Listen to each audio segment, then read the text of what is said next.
First time होला मेरो ट्रलीबाट चाहिँ लुगा ननिस्केर खानेकुरा मात्रै निस्केको। So hi everyone, welcome back to my mini blog.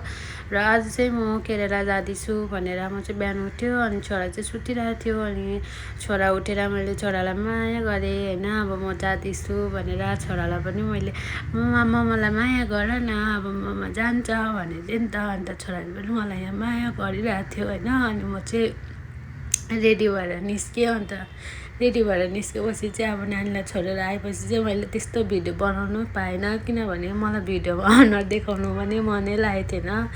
अनि अरूहरूले चाहिँ त्यो नानीलाई छोडेर जाँदा भिडियोहरू बनाउँछ नि, नानीहरू रुखो पनि कसरी बनाउँछ होइन। मलाई त त्यस्तो भिडियो बनाइदिने मान्छे पनि छैन, म आफू पनि बनाउनु सक्दिनँ। त्यो क्यामेरा अन गरेपछि त त्यो रुनु आउँदैन नि त, एक्टिङ गरेको जस्तै लाग्छ नि त होइन आफूलाई चाहिँ। अन्त बाटोमा गएर कस्तो नानीको याद आएर भिडियो कल गरेको। अनि मेरो छोरा चाहिँ भिडियो कलमा कहिले पनि यसरी हेर्दैन नि त होइन, तर अब आमा भनेको आमै हुन्छ होइन। मलाई देख्ने बित्तिकै कस्तो रुयो होइन। अन्त मैले त फोनै काटिदियो, मलाई हेरेर रुन्छ भनेर चाहिँ मैले फोनै काटिदिएँ होइन। अन्त मेरो पनि फ्लाइट लेट भएको थियो अनि म चाहिँ एकदमै ढिलो पुगेको थिएँ नि त होइन।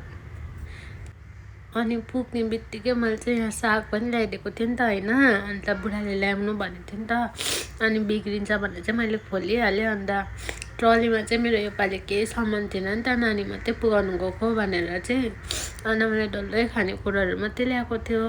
अन्त यहाँ आलुहरू पनि ल्याएको थियो मैले। अब ट्रली किन खाली ल्याउनु भनेर चाहिँ मैले योपालि चाहिँ पुरा उताको आलु खुर्सानी वाइहरू बैगुन ल्याएको देखेर चाहिँ यिनीहरू पुरा हाँसिरहेको थियो नि त होइन। तर मेरो चाहिँ मुड खराब भइरहेको थियो नि त, मेरो मनै ठिक थिएन नानीको याद आएर। अन्त त्यसैले म चाहिँ भिडियोमा आइनँ नि त होइन।